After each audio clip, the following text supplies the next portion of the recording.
tourism and global economic contributor, weaving its way into developing and unexplored destinations. This economic driver created competency for destinations and helped to be benchmarked in the global scenario.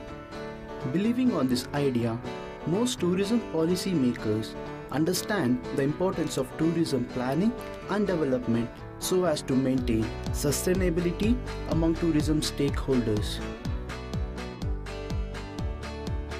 Bangalore could be an ideal example of a developed destination. It proudly boasts the title of the Silicon Valley of India, representing the country as the IT hub on a global platform. With the growth in biotech industries and information technology, it attracts a lot of tourists, but mostly for business purpose.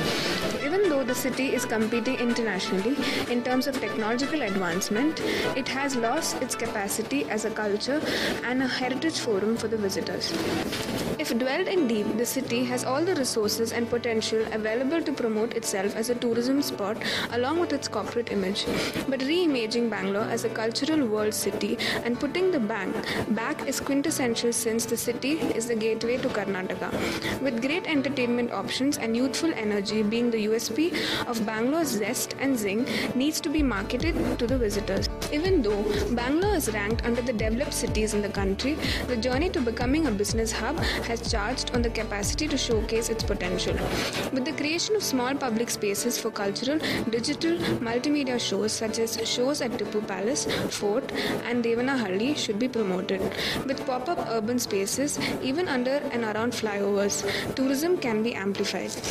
The major issues that encircle Bangalore are overwhelming traffic and solid waste management issues, inadequate information on places to see and things to do, low availability of local experience for tourists, no major convention center. Measures could be undertaken to address these issues. If public safety is taken care rightly, Bangalore, like many international business cities, can develop theatre districts, heritage showcasing, multiple museums, night tours, thereby spreading creativity in the city. Similarly, if we talk about developing destination, Kolar is the land that objectifies this context completely.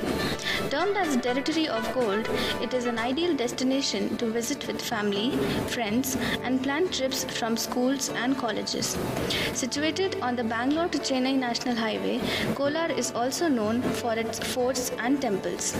But unfortunately, the place lacks the promotional activity it rightly deserves. Kolar has a rich heritage, being highly coveted as a hub of various dynasties like the Gangas, Cholas, Hoysalas, Vijayanagar Empire and others that would not fail to enchant its visitors through these timeless tales. It not only boasts about in its natural resources, but there are also many man-made elements and culture that wouldn't fail to attract the tourists. With all these amenities available, Kolar remains in the list of destinations less notified by the Department of Tourism as a tourist spot. The government should take additional initiatives to showcase the British houses, meeting halls, clubs which are under central government control through promotion and branding of the destination on a bigger stage.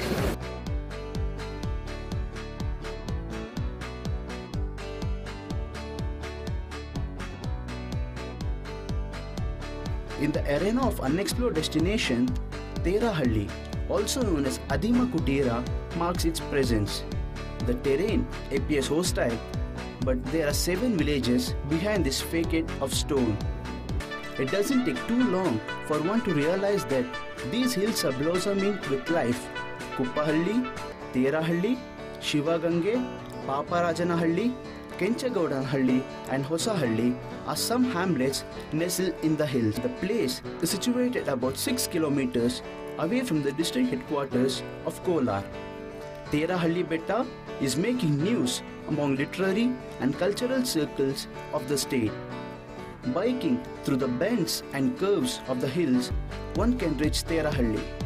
The place thrives with resources, both natural and man-made. The destination remains unexplored. The 13th century Dravidian style Gangadhareshwara temple, the temple which was built during the reign of the Gangas, has an impressive gateway and is resplendent with many stone structures and intricate sculptures. On every full moon night, an ensemble of music, Dance and drama unfolds in a natural setting under the star-studded sky that would take its visitors to an enthralling journey. This affluent land can be promoted as a leisure spot and spiritual forum effortlessly if given priority. Through this documentary, we aim on finding the planning that is undertaken to develop the tourism destination and to evaluate the suggestive measures for the same.